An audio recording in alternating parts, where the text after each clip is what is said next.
The neighbor's dash cam. That night, my husband came home late. The rain was heavier than usual, pounding against the windows. His phone wasn't answering. Then, at 2 a.m., the police called. He'd been in an accident. His dash cam, they said, was turned off. I thought it was just a malfunction at first. But something didn't feel right. He was always so careful with everything, especially his car. When I saw him in the hospital hallway, his face was unfamiliar. His eyes were unstable, his responses slow. "She just jumped out," he kept repeating. That's all he said. The police asked to see the dashcam footage, but he insisted it wasn't working.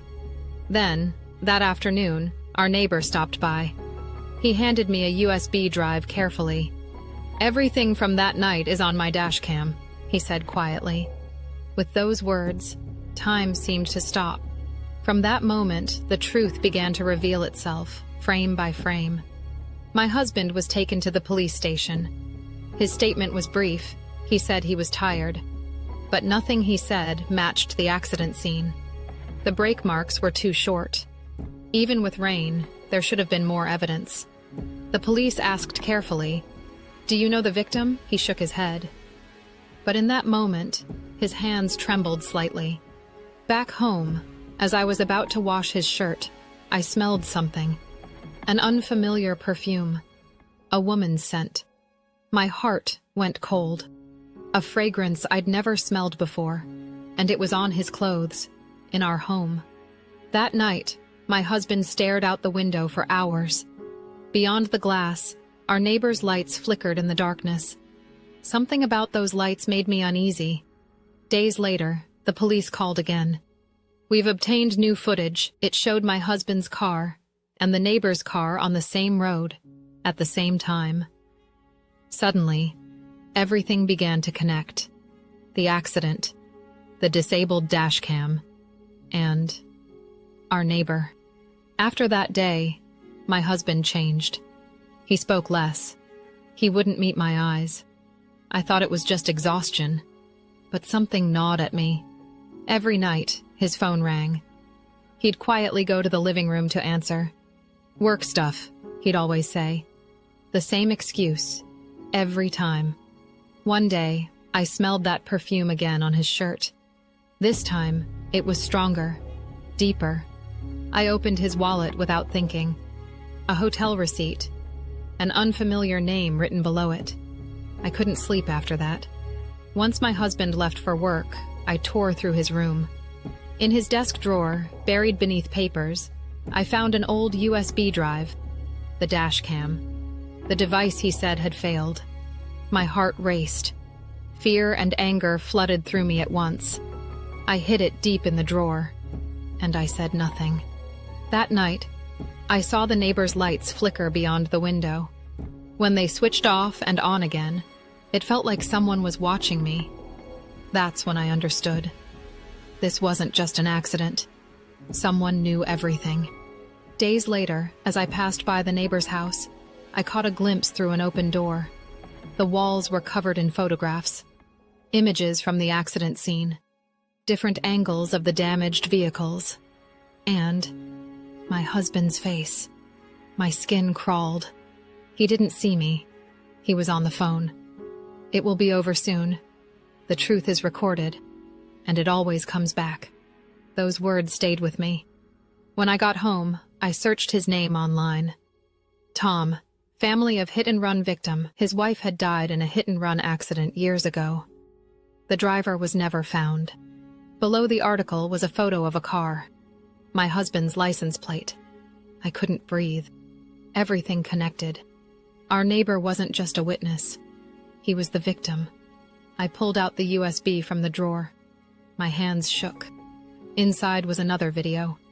A wet street at night. My husband's car. Behind it, the neighbor's car following. He'd been watching my husband for a long time.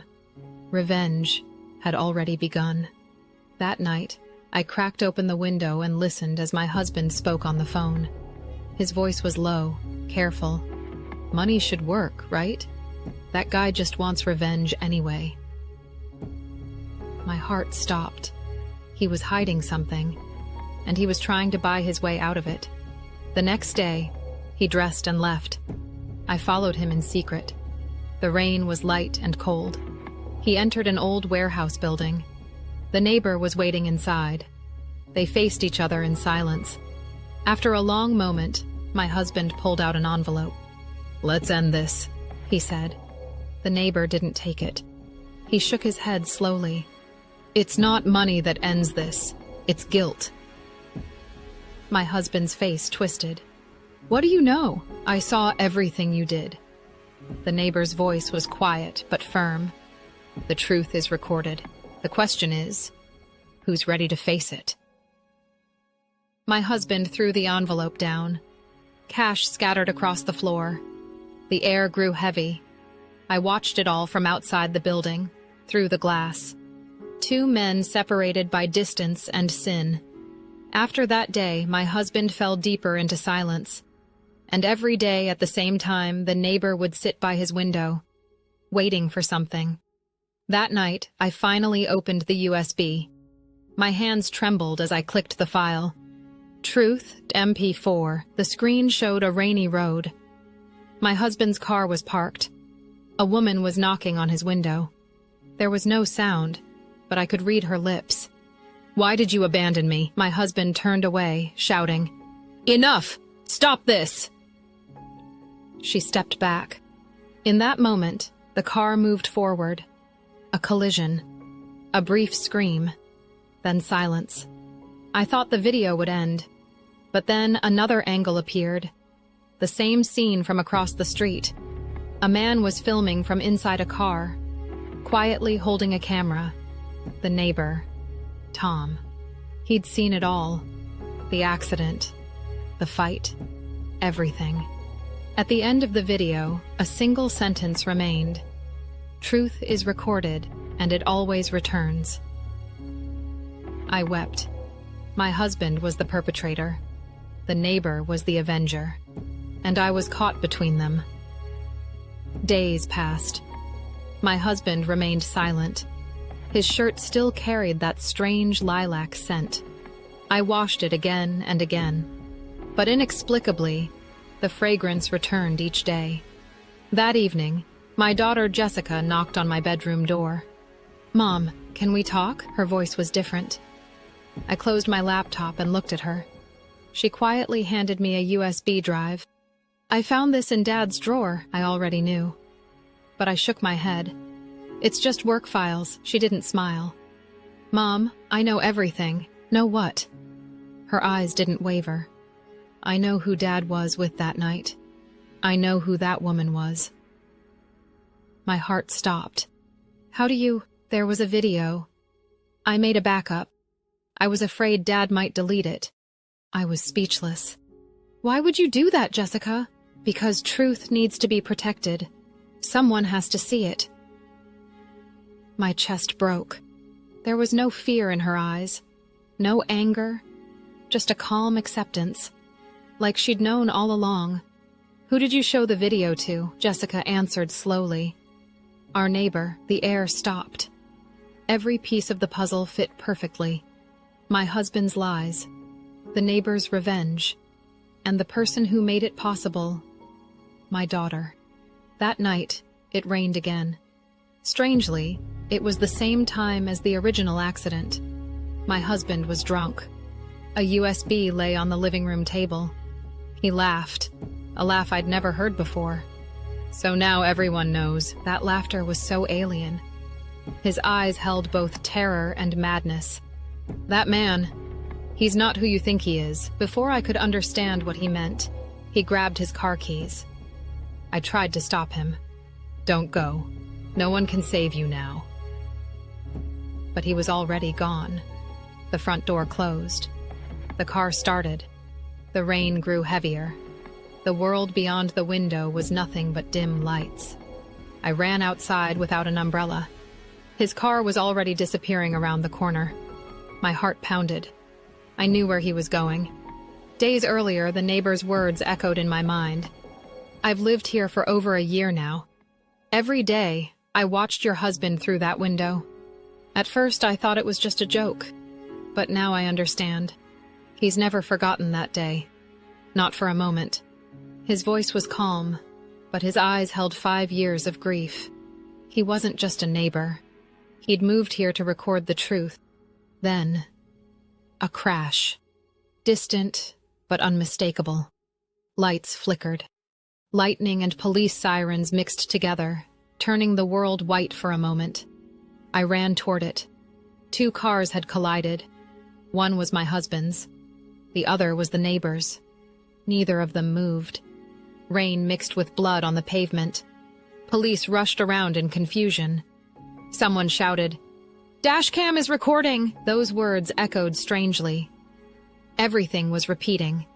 Another truth was being recorded. I collapsed right there. Rain hit my face, but I couldn't tell if I was crying or if it was just the storm. Truth had returned, once again. The hospital hallway was silent. Only the beeping of machines filled the emptiness. I sat beside my husband's bed. He struggled to open his eyes. After staring at me for a long moment, his lips trembled as he spoke. That day, I didn't mean to push her. He struggled to breathe. She was blackmailing me. She threatened to expose everything I'd done. Tears ran down his neck. I just wanted her to stop. But she ran toward the car. I couldn't stop. My hands clenched. A tear fell from his eye.